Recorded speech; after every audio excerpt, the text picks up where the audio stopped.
Good evening and welcome. I would like to open up today's presentation by proposing you a question which I would like you to answer in the most truthful way possible to yourself. Do you feel like you give up in life easily? If no, I have another question for you then. Do you have a specific amount of numbers of failures which you may accept before giving up into any projects you may have? And if the answer to that is yes, I still have yet another question to you. How many? Or what that number is exactly? Feel free to answer to these questions now and put them down on the comments. It will be interesting to see what did you think in the beginning of this video and how you come out at the end of it with a different mindset regarding persistence. As today we're talking precisely about that. Determination, or in other words, the higher faculty of persistence and a burning desire.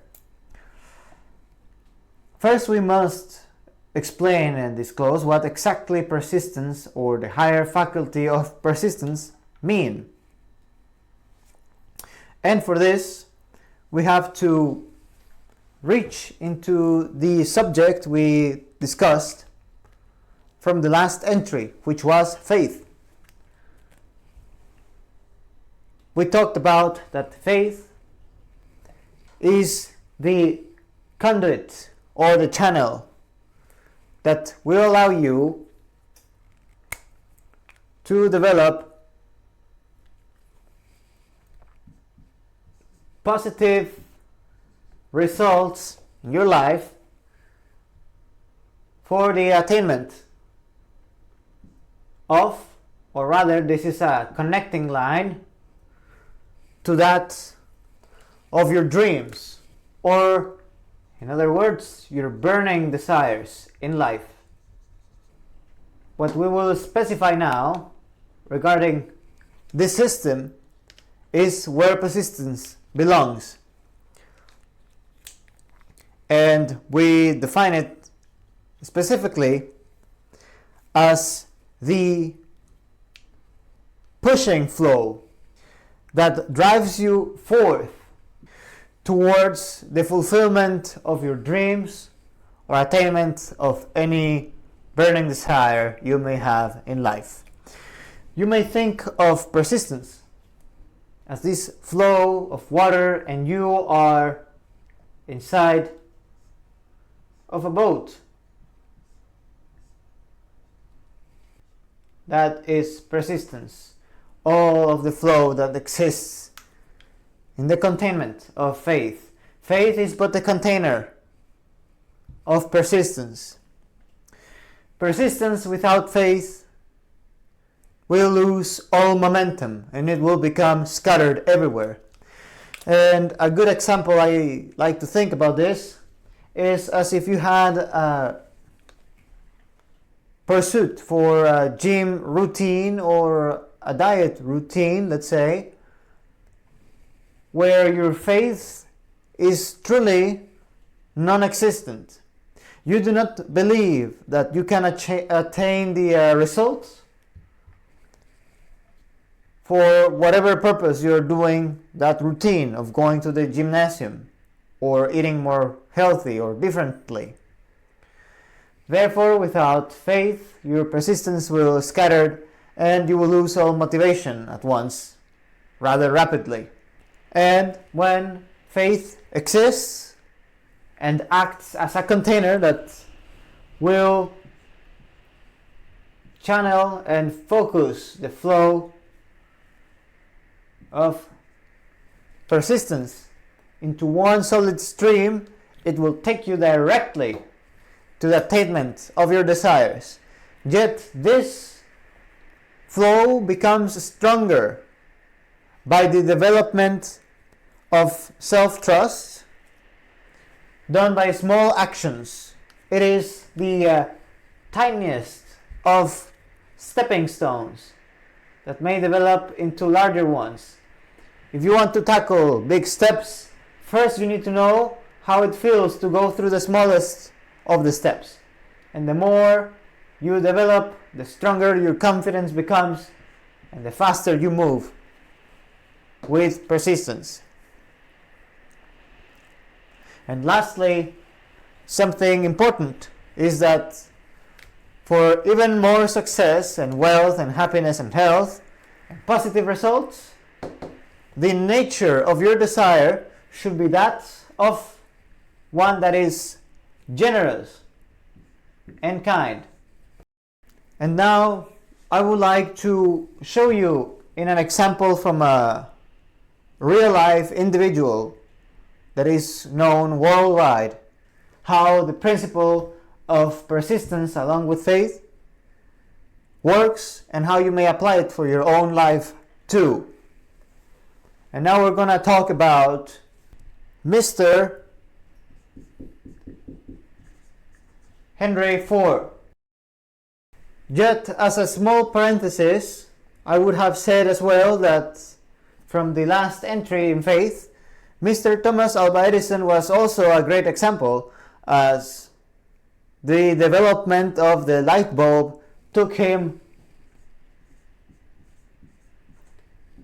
10,000 recorded failures until he finally achieved the end result, which was a working light bulb. And this through his strong faith and persistence. Yet there is a great story to be told regarding Mr. Henry Ford. Henry Ford started with the idea that somehow it could be possible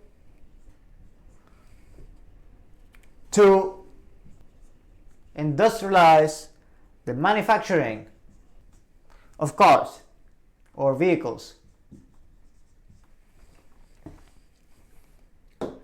They were already existing.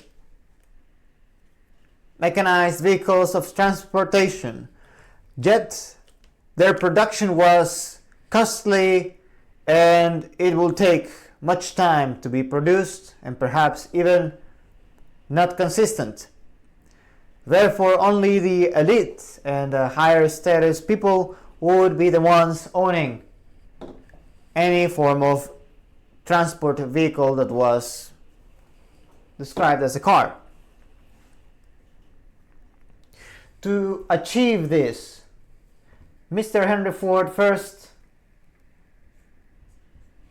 developed an idea which he received from infinite intelligence. His first model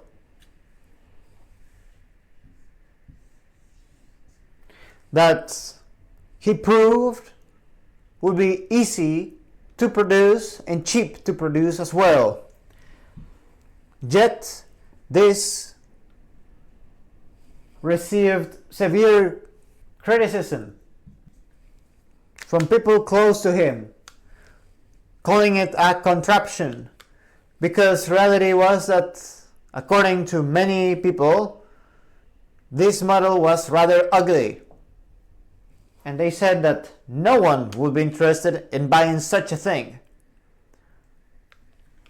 Yet this was Mr. Henry Ford's first test or greater test to develop his capacity or higher faculty of persistence by turning this criticism, which has a natural negative oriented meaning or value to it, into one that is positive, by defying whatever people will say, by perhaps filtering and taking everything that was negative out of his senses through whatever he would hear, he would see or feel or even smell and taste from his basic senses. And he will focus only on that which was positive As well, and as a subproduct, he developed resilience to face fears.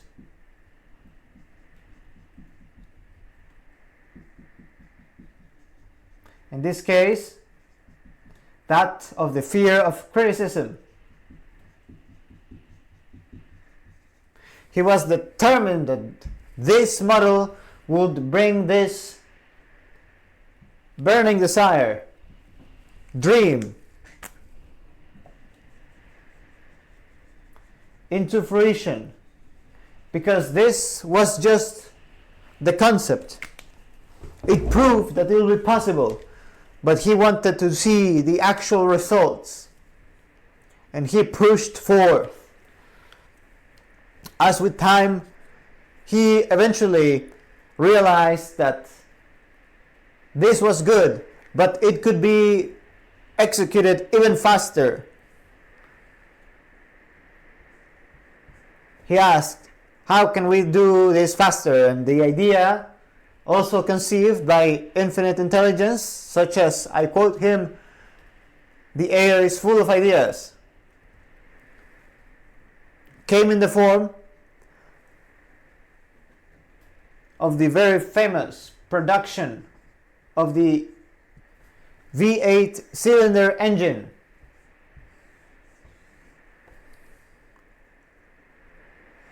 He wanted his engineers to somehow cast in one single piece a functioning V8 cylinder engine. And he was rather immediately met with a bunch of negativity from his engineers, claiming that doing this would be impossible. Yet once more, Mr. Ford exercised persistence by turning this negative input into positive through the legendary words that perhaps some of you may know, as he told his engineers to produce it anyway. And so the story tells that his engineers were confused. How could we do this if it's pretty much impossible? But Mr. Henry Ford seemed to be quite determined to not let go on this idea that was coming by this burning desire. Yet before we continue on this, I would like to ask you for something. This dream, this desire that he had come up with, had a nature which was generous and kind. That's why it ended up in an absolute success, because we do know what the end result of this whole story is. But I would like to ask you, what kind of subproducts or end result we get that gives us a generous and kind nature out of this idea? How can industrializing the manufacturing of cars be that of a generous and kind nature? Shortly put. Play with those thoughts in your mind, and if you may as well, write them down first before we go and find the final answer to this. And continuing with the story, the engineers then tried to put as much effort as they could on this, because they knew that Mr. Henry Ford was determined to make this a reality. This concept became his new burning desire. It had to happen, and he was obsessed with the realization of this, and he became rather strict. for his engineers to make it a reality, and therefore he would make sure to get rid of anything that was not working and only take that who was working or willing to work towards its realization. So his engineers had to put the work or else they would be fired. Months passed by and his engineers came with empty hands telling him, "Mr. Henry Ford, we have tried, but this has only proven to be impossible."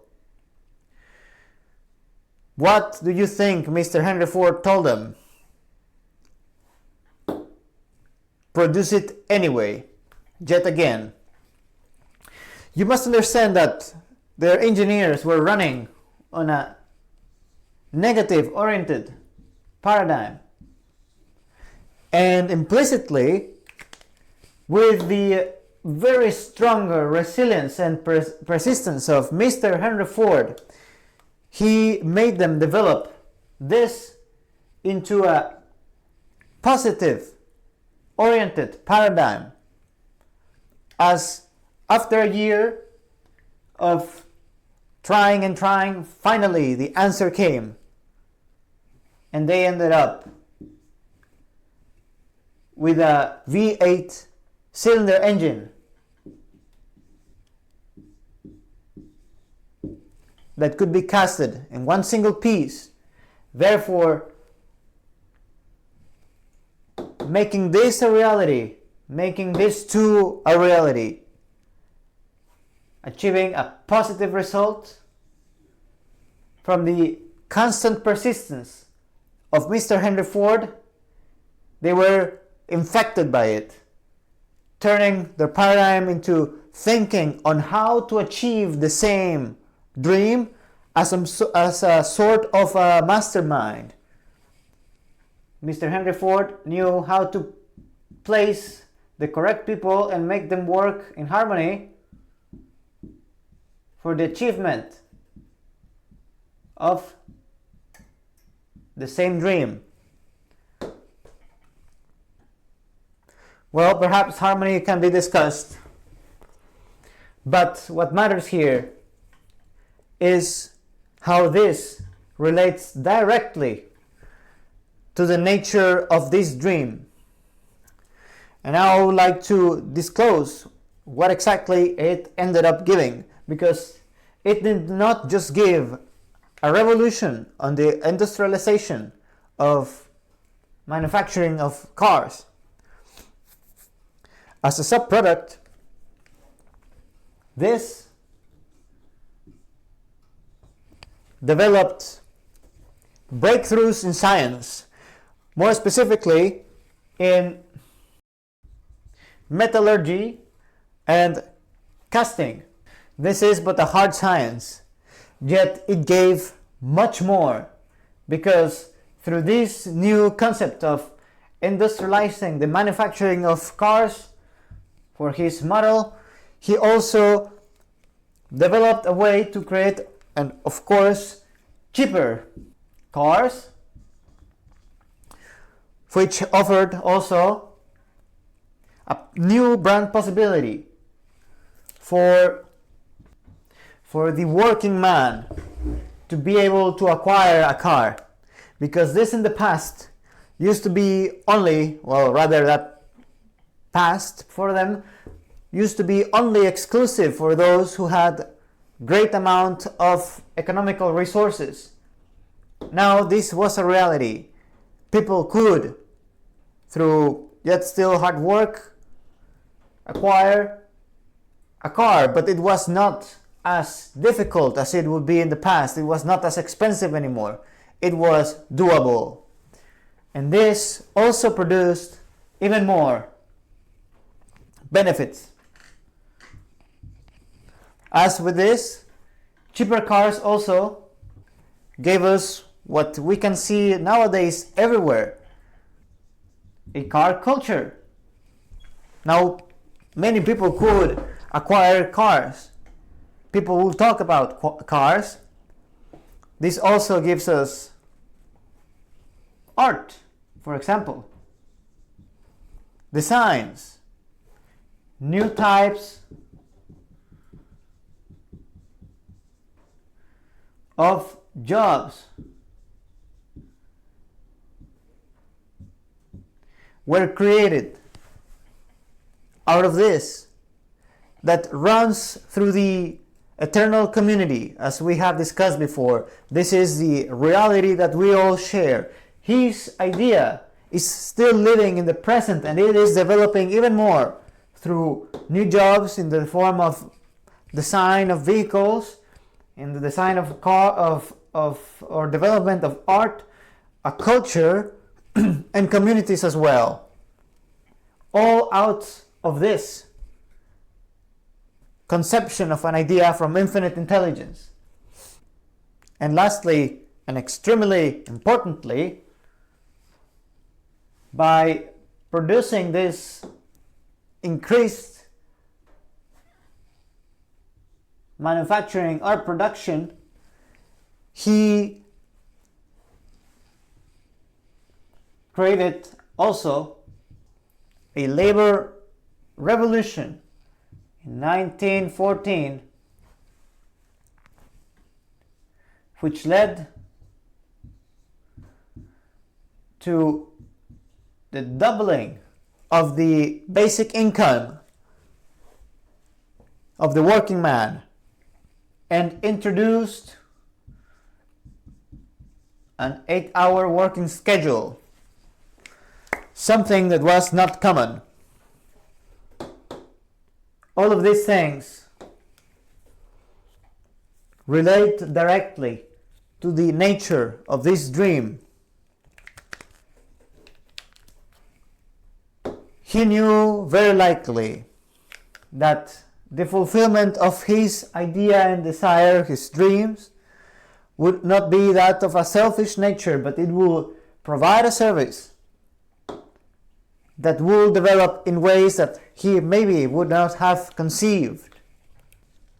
Now, I would like to reinforce the idea that this also came out of having a burning desire of making these dreams a reality, by exercising his persistence and by making slow and small increments, from crafting himself a model that gave him the confidence that it will turn out into the realization of an industrialized manufacturing, and then developing further on that dream and idea and concept on how to make this even faster.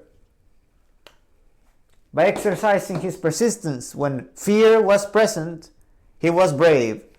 Being brave is to face fear head on, when it is present, not when it is gone. Giving positive results, transforming paradigms in the process, facing fears, creating mastermind groups, giving all sorts of positive subproducts just out of one idea, one burning desire, and the exercising of persistence through faith.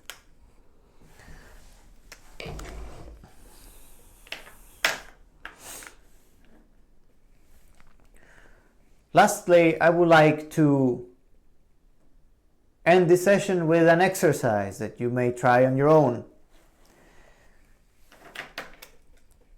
You may have heard about the idea of acting as if. And for this exercise, I'll ask you to act as if you were Mr. Henry Ford. Set yourself a small premise, a small challenge. It can be, we can say, in the form of a routine, taking a cold shower every day, or that part of the shower will be cold and you will persist through it. One day you will not feel like doing it. Do it anyway. The other day maybe you're running late. Maybe cut the hot water and just go with the cold one. Do it anyway. Build that trust that will help you develop confidence, because this confidence can only be built when you create rapport with yourself through small victories, and by eradicating also self-abandonment, because this ultimately is the source of not having persistence. When you choose to abandon yourself by not having a definite chief purpose, not having a dream, by not having faith, self-abandonment is truly a disease. It means you lack all of this. And unfortunately, nowadays, many people do not have a solid idea of what these faculties are, how to use them, how to exercise them, what infinite intelligence is, what the eternal mastermind is, or a normal physical mastermind, or perhaps the eternal community, among many other useful concepts that can help you develop something as simple as confidence. And all of this is a subproduct of a negative orientation in your nature from a paradigm. If you want to change your results, to turn them positive, you have to change yourself. By getting rid of this, you will automatically start running in patterns that are positive. And all of this machine will start to work for you. It only takes understanding and something as simple as having initial faith. Have faith in the attainment of your dreams. Acquire a dream that will make you have faith, that will make your heart energized, and that will start creating a flow. Give everything in your life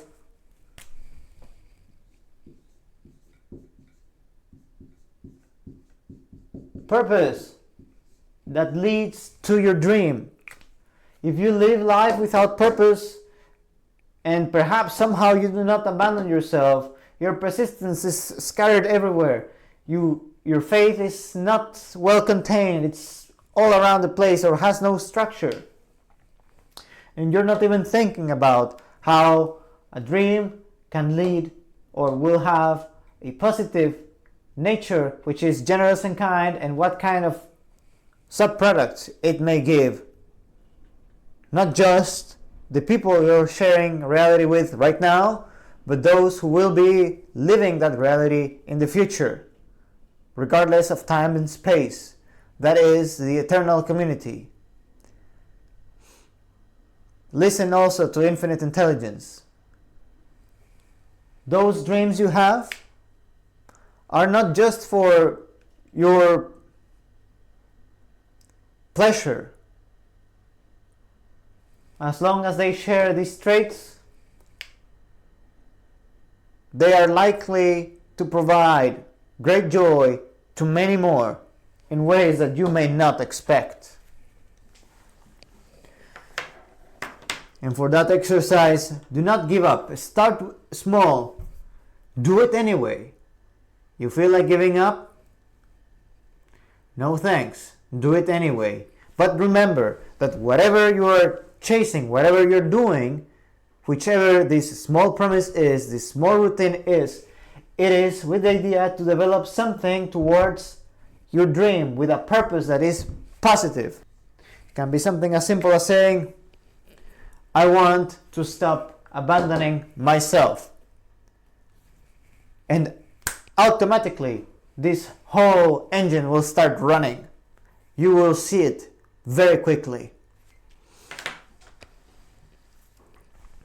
I hope that these new ideas will give you something fresh to learn and to implement in your life, and that it may give you a new start, new motivations that will start appearing in your life, such as it happened to me as well, with the use of this knowledge and tools. Thank you so much for watching. I wish you the best and be unwell.